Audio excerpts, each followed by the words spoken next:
Hello friends, Mandar here. I'm back with another video. Today we'll talk about the September 2022 Visa Bulletin. We'll compare it against August Visa Bulletin and see if there are any changes. There are some surprises, I'll let you know about those. We'll also cover some important questions towards the end after we discuss the Visa Bulletin. So don't go away, watch this video until the end and let's get started.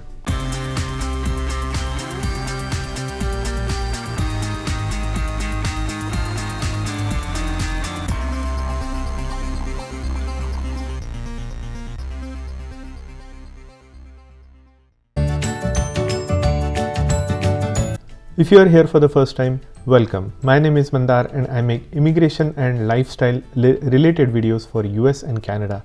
I'm not an immigration lawyer, so anything that I say on this video or on my channel is for information purpose only. And for your specific immigration needs, before you take any action, you should hire a competent immigration lawyer.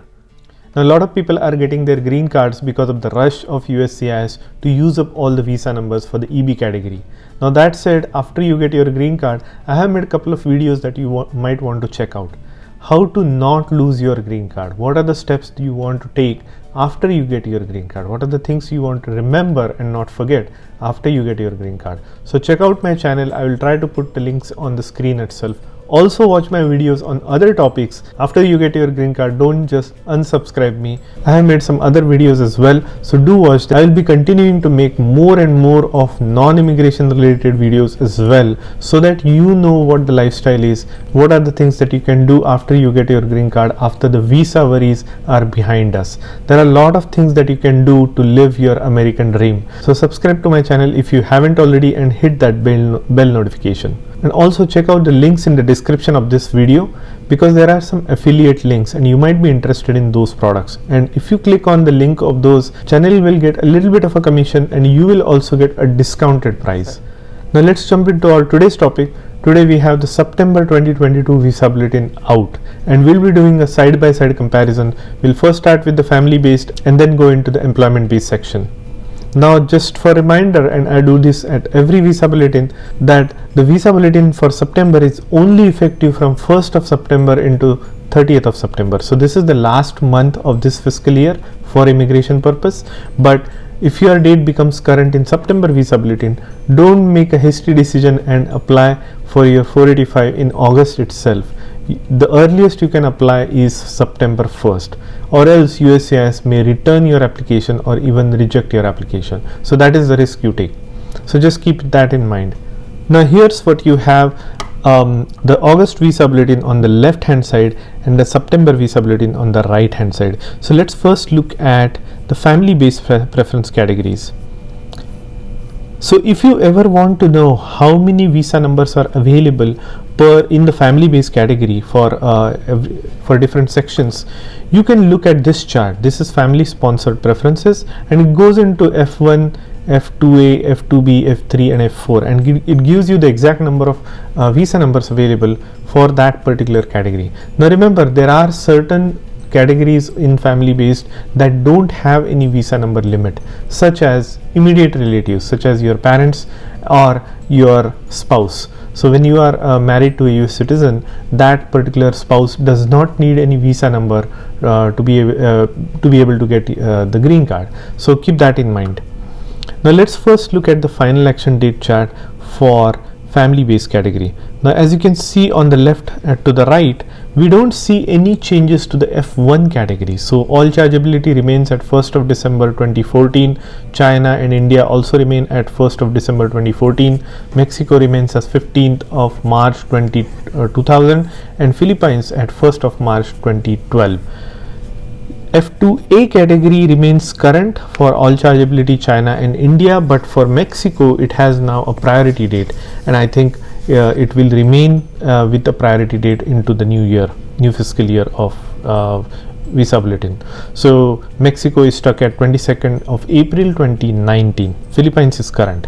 F2B category is also exactly the same in the final action chart. Remember, the filing date chart is where the dates are supposed to be at the end of the year in the final action date chart. So as you can see, if we'll do some comparisons, but these dates have to meet the filing date chart at the end of the year. So this is the last month of the year. So we'll see.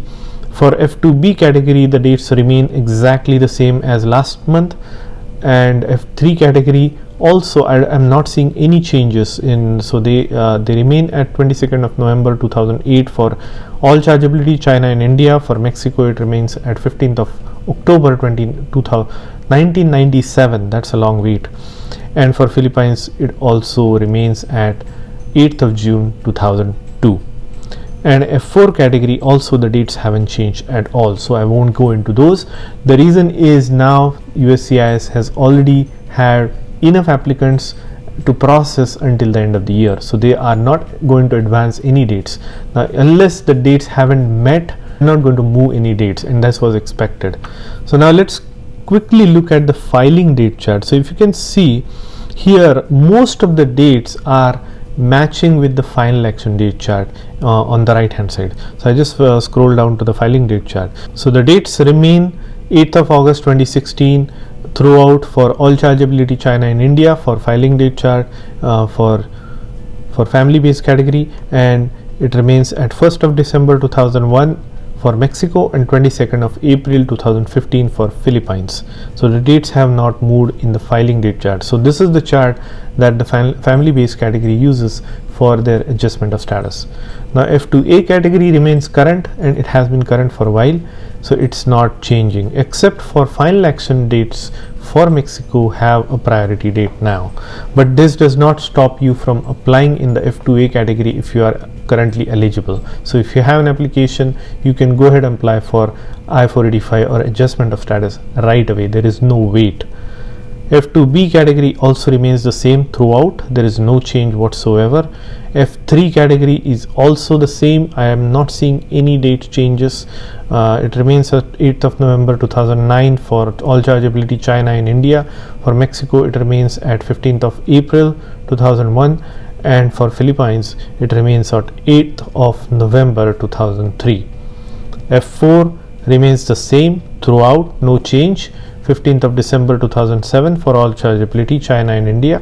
For India, it's 22nd of February 2006, so it even more backlogged. For Mexico, it is 15th of March 2001. Philippines, 22nd of April 2004. So these dates have not changed. The only thing that this means, this is the last season or last month of the fiscal year, so that it is very unlikely that they move any final action date chart dates in this particular month, and so it's not a surprise to me, at least, that they haven't changed any date. It means that they have enough applicants to process with the available visa numbers for this category. Remember, in the last couple of months we were talking about that there might be even spillover, so you can imagine they have enough applicants with enough visa numbers until the end of September, so they don't need to progress any dates for FB category. Now let's go to the employment based category, and before that we'll look at the sponsor for this video. So I know for sure that some of you are interested in stock trading, day trading, buying cryptocurrencies. I want to present you VBull. VBull is a trading platform. It allows you to buy stocks, it allows you to buy options, do options trading, and also it allows you to buy cryptocurrency. It can be done on the computer or on the mobile app. Now if you use my link, which is on the screen and also in the description, you will get some free stocks. Now only for the month of August, VBull has announced that it will give 12 free stocks if you use my link, and those free stocks will be valued up to maximum of $30,600. So when you open an account using my link, you will get 2 free fractional share stocks. That value could be anywhere between $3 to $300. If you deposit at least 1 penny, you will get 4 to 10 free additional stocks valued from $7 to $3,000. So that's 12 stocks from VBull free for you if you use my link, and enjoy your free stocks. Now let's look at the final action date chart for employment based category. So the first up is EB1. EB1 remains current in the final action date chart, and it has been current for a while, so no change there. EB2 is current for all chargeability. For China, it remains at 1st of April to 2019. For El Salvador, Guatemala, Honduras, it remains current. For India, the date has not changed at all, 1st of December 2014, so it's stuck at that since last 3 months. Mexico current, Philippines is current. EB3 is current for all chargeability. It is at 22nd of April 2018 for China. It remains current for El Salvador, Guatemala, Honduras. For India, it remains at 15th of February 2012. Mexico and Philippines remain current. So no date changes in the final action date chart for India, which is a little bit disappointing because I thought they would progress the dates a little bit further to meet the final filing date chart, because the filing date chart for EB2 is 1st of January. So I don't know why they had progressed the dates till 1st of January. My speculation is they just wanted to make sure that they get a little bit extra applications just in case they run out of visa numbers, which I don't think they are going to run out of visa numbers this year, because they have enough to process. They are issuing green cards out left and right. Congratulations to a lot of friends that have got green cards in the last couple of weeks. I met so many friends who have been waiting for so many years, decades, to get their green card, and finally their day has come and they have got their green cards. So it is good news for a lot of people. Now let's go to the filing date chart for employment based category. Okay, so for EB1 it remains current. So EB2 for China, the date has not moved. It is still at 1st of May 2019. For India as well, the date remains at 1st of January 2015. And this is what I was talking about. Even though this is the last month of the fiscal year where the final action date chart dates have to meet with the filing date, they haven't met this year. It's still a gap of 1 month, and I think the reason they had that gap initially is because they wanted to get those extra I-485 applications to use up during this this fiscal year, but obviously they have enough already to process. For EB3 also the dates remain current at 22nd of February 2012.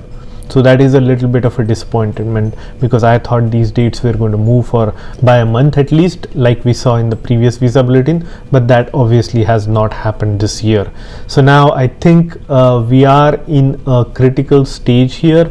We saw a trend to pick up for EB3. Now again they stopped.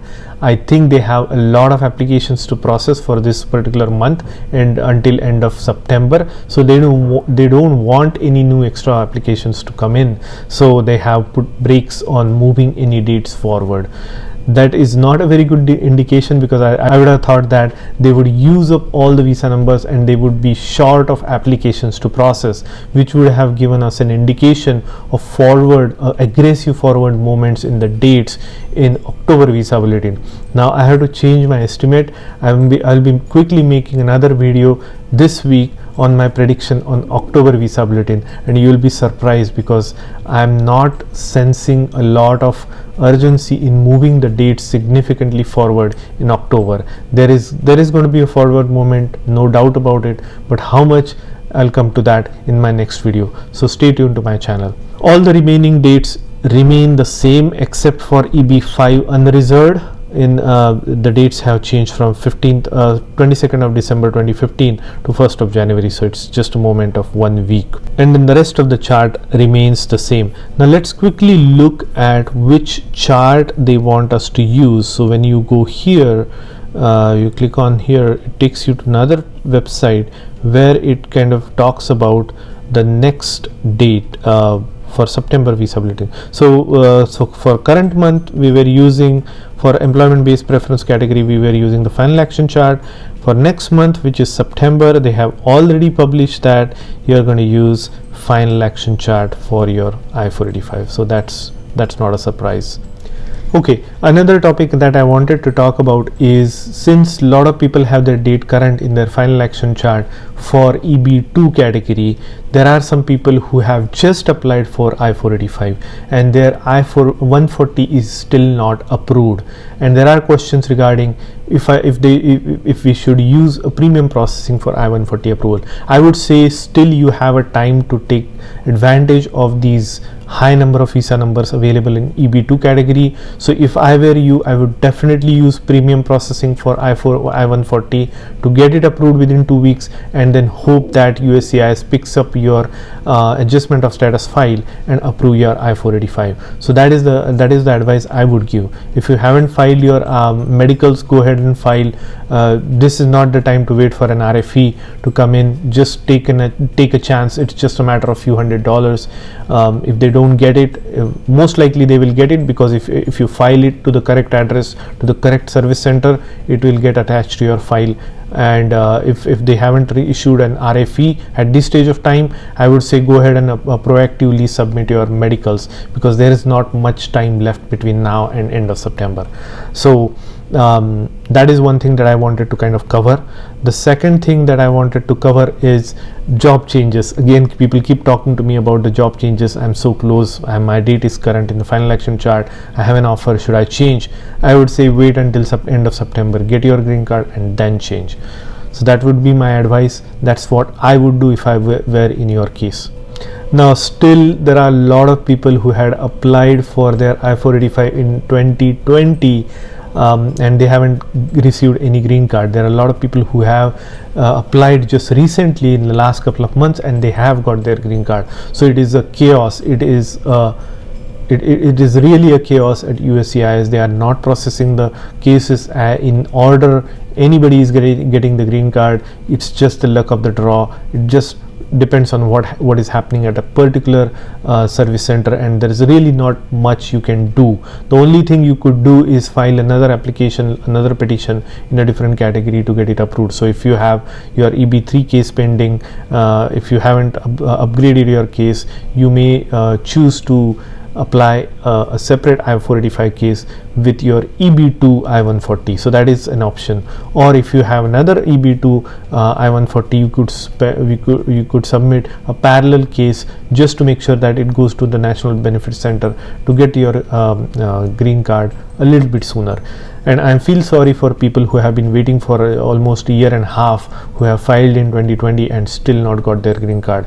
Keep ringing your senators and congressmen, go through them, try to ping your case, try calling visa officers at their USCIS number, reach out to tier 2 visa officer and try to ping them, ask them what's happening with your case, because it has been submitted so long back and the dates have been current all along. So there is no reason for that case to be stuck.